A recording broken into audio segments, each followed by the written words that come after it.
pag sinabing good side, ito yung maganda yung yan, yung tahe, yun yung pinakapalatandaan nyo. So, yan yung good side. And this is the bad side. Okay. Kapag to nagtupi tayo ng bottom sheet, kailangan is good to good. Why? Para pag inopen mo siya, mamaya, ang lalabas is good side. Ano si Muslabi? Gusto ko na wake up pa yata. So, good to good. So, this is the good side. Maganda kasi pag may partner. Umaano pa siya. Kaya pero sa assessment center, mag-isa lang kayo. Yung mga oras na tinatawag ng ano eh. So good to good, dapat pag tinupi mo, good. Wait lang, tayo mo lang sila. Mahirap magtupi ng isa.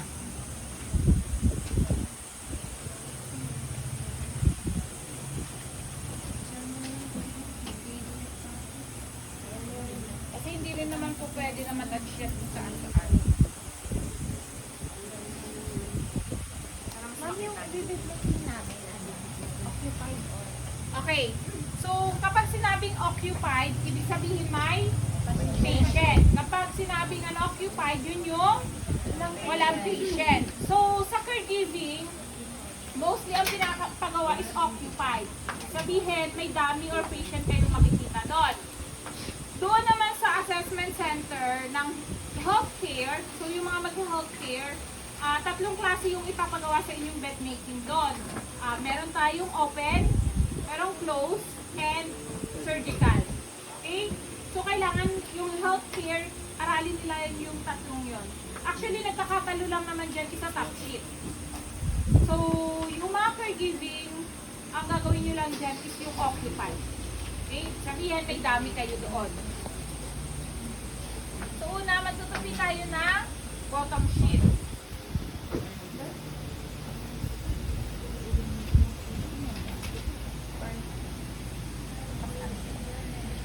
Okay, di ba sabi sa inyo is good to good? So, this is the good side. So, nasa loob yung good side. Yan. And then, okay. So, makikita nyo itong two hands na to. Yan. Kailangan daw ay facing upwards. So, dapat nasa ibabaw to kapag tinupi nyo. Once kasi na mali yung tupi nyo, kapag naglatag kayo, mali na rin lahat yan. Kapag mali ang tupi nyo. So, dapat sa pagtutupi pa lang ay tama na. Yan. Then, pagtagpuin nyo ang bango. Pabango ka pa talaga, ha? Oh, oh. So, bawal siyang ilagay saan? Sa bed. Kailangan saan? Table or sa chair. Next. So, the rubber sheet. Sa iba, merong all red, merong all green. Depende kung ano yung available sa kanila. So, ang sabi, kapag daw ganyan, may red, may green. Kapag red, ibig sabihin, morning shift. And then kapag green, night shift. So, kapag red and green yung nakita nyo, red naman kayo morning kayo mag-assessment, red dapat yung makikita dyan ni assessor. So, pag red, dapat red yung nasa loob mong itutupi. Yan. Para mamaya pag buklat nyo, red yung lalabas.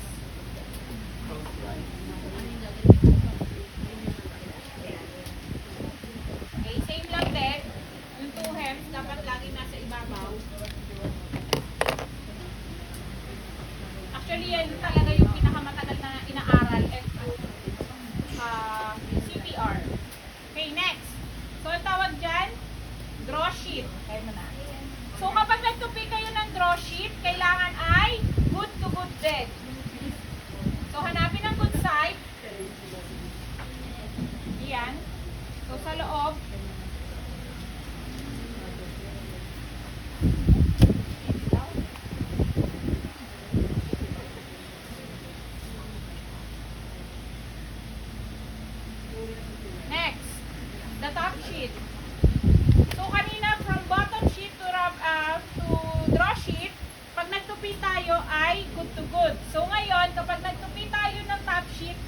ay bad to bad. Why?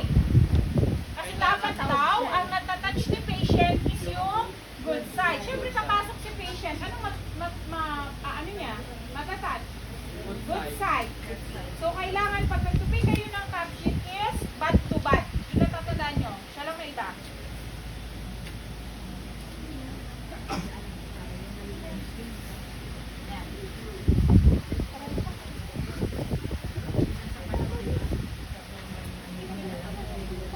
Okay? And then the pillowcase.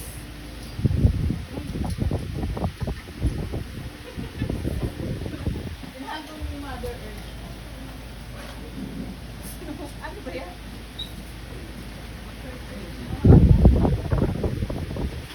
Artin ka.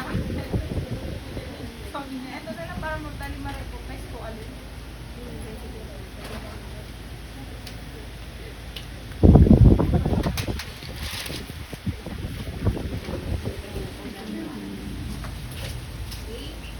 And then the pillow. Okay. So once na nag-enter na kayo sa room ni patient or before you enter sa room ni patient, anong dapat yung gawin? Greet agad. Remember, you need to knock. Okay? Ilang times? Okay. Pag knock, pwede po ba pumasok? Siyempre, baka mamaya kung anong ginagawa niyan. Kaya daw, dapat tayo ay kumakatok bago pumasok. Hindi yung kumakatok pa lang pumasok na. May kilala akong ganun kanina eh. Di ba po na? Dapat pagkatok, huwag ka munang papasok. Dapat naka muna ng 3 beses before mo i-open. Pero kasi akong kilala, unang katok pa lang, diretso pasok. Galing. Okay. So, pag nag-perform na kayo ng bed making, kailangan magsusuot kayo ng ano? Ayan na naman yung clean gloves. Non-sterile. Okay? Kapag gumagamit lang tayo ng sterile gloves, once na ang hinahawakan natin is sterile. Diba yun yung sterile technique? Or kapag naglilinis ng sugat, yan yung time na gagamit kayo ng sterile gloves. Okay? So, good afternoon, assessor. Done hand washing. No need to say assuming. Kasi ayaw niya yun.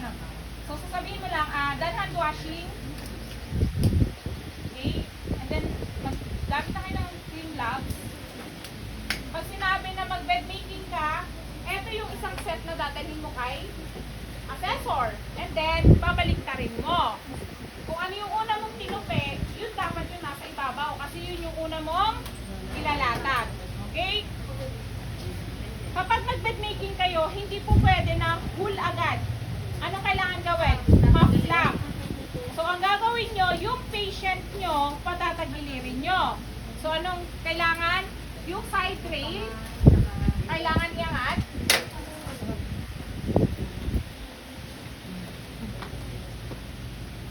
Okay? And then, kung dito ka maglalatag, doon mo siya pa haharapin muna. Pero kailangan ipapakita nyo na pag pinatagilid nyo siya, nagpapaalam pa rin kayo, mami, tatagilid tayo. Diba? Sabi ko kasi sa'yo kagabi matulog eh. Hindi mo katutulog dyan. Okay. Mami, tatagilid tayo in a count of 1, 2, 3. Kailangan marinig ni assessor yun. Okay.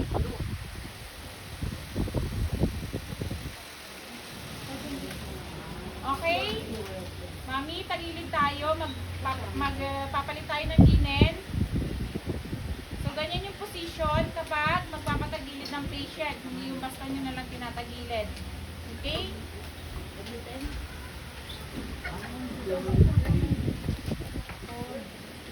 Okay. Naka-fold, nandito sa ano? Yung naka-fold ba, dapat nandito sa ano? Ano na? Yan, nakaganito. Parang mahihigaan niya dapat. Okay. So, ngayon na nakatagilid na yan, syempre, isipin nyo na lang na may lumang linen dito. Diba? Kasi nga ang ginagawa natin is occupied. Kapag may lumang linen, ang gagawin nyo lang, i-roll nyo lang siya ng half papunta sa likod ni patient. Okay? And then you need to sanitize the bed. So, anong ginagawa Mitten. May tawag sa technique na yan. Mitten. Anong tawag dyan? Mitten. Mitering. Ah, mitering ano? Ano? Triangular meat. Okay. So, anong tawag dyan? I-roll nyo siya. Like this. Isang may triangular. Papasok nyo. Bakit kailangan natin gawin to? Para magamit nyo lahat ng side. So, ilang side meron to? 1, 2, 3, 4, 5. So, kailangan lahat ng side magamit nyo kapag kayo ay nag-sanitize. Kahit kayo ay nagpiperineal care, ito yung tamang paggamit ng towel. Okay, go. You mean spray? Sprayhan mo na kaya talaga. Ba't yan? Naman. Okay. Push! Tawid ako dyan!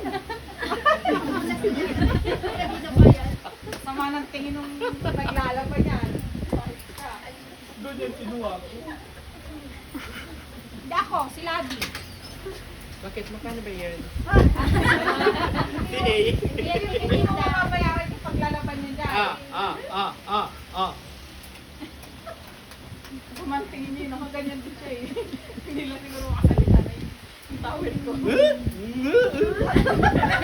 Okay. 1, 2, 3,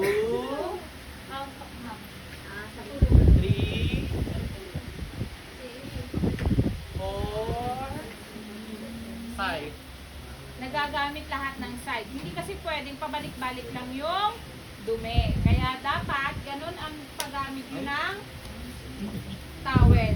Okay? So, yun yung tamang pag-sanitize ng bed. Then, kapag na-sanitize nyo na, that's the time na ilalatag mo na si bottom sheet. Ako na lang taga-salita. Ikaw na lang mag-perform. Go!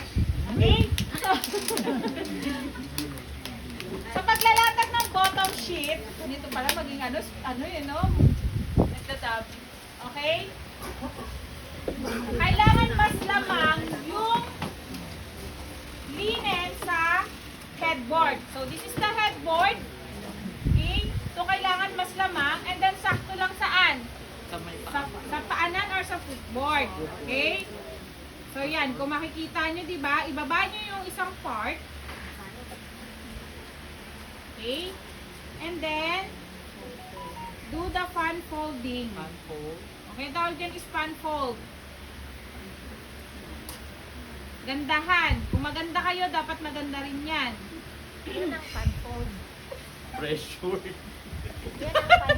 Yan ang fan-fold. Yan ang fan fold, ma'am. Yung pagtutupi na ganyan. Pressure, di ba? Bawal kasi ganito ha. Okay? Bawal ganito. Dapat ganito. Gamitin ang back of your hands kasi ito daw, palm is marumi. So, anong dapat gamitin? Yung back of your hands. Okay? And then, tack. Lahat ng excess, itatak mo. Okay? Di ba mas lamang sa headboard? So, sa headboard mo gagawin ang mitering.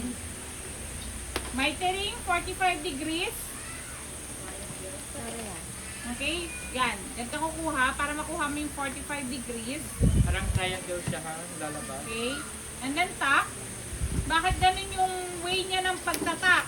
Baka kasi may mga sharp object na pwedeng tumusok sa kamay nyo. Okay? And then yung excess, tack again. Alin dyan yung chinecheck ni assessor? The mitering. So, i-check niya ngayon, papasok niya yung 2 fingers niya dyan kung gumawa ka ng mitering. Okay? So, ano yung nilatag niya?